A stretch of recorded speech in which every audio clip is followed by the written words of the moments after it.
Rewmi 24 TV. gis nga Sénégal foog ñu xam ne yoruñu réew quoi lii du état parce que jaaykatu beñe bi nga xam ne jàpp nañ ko Kër Massar Astou Ndiaye ay côté 10h30 la teg taabulam di jaay beñe luy tolloog dizaine de personnes di ay client wër ko benn gendarme ñëw na day tas ful bi lii mu ne da koy tas quoi lii manifestation la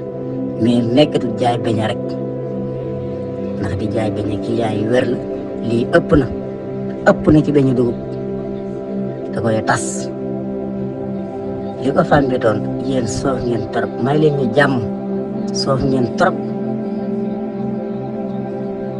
gendarme bi existé wul sax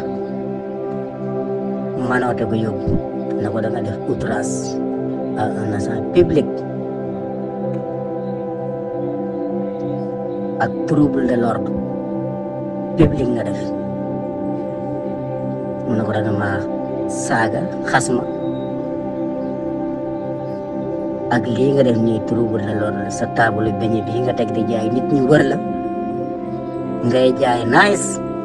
lii dafa ëpp Sénégal fii la toll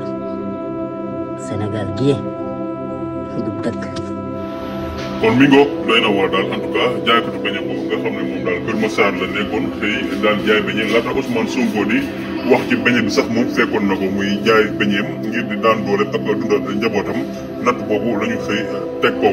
ngir ay clients yoo xam ne xëy nañ rek yokk wër ko di jënd njaay ma dox lool police teg ko bët ñëw jaakaarloog moom di ko filtré di ko xool ba mu neex leen daal fa ñu mujjee dépp daal mooy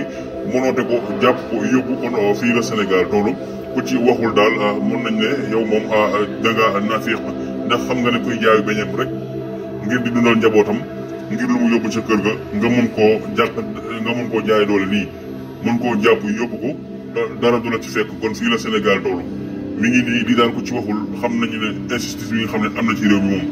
képp ku ci noppi bis dina ñëw ñu fekk la fa nga nekk jaay la doole jàpp la yóbbu mooy lu ñu def soxna si nga xam ne Kër Massar la nekk di jaayum beñeem rek xamul woon na sax xëy na Ousmane Sonko wax na ca beñe ba waaye client yi xëy di ko wër di ko jaay loolu tax na ñu teg ko bët di ko accusé di ko xool beneen bët boo xam ne doonu ca dara ba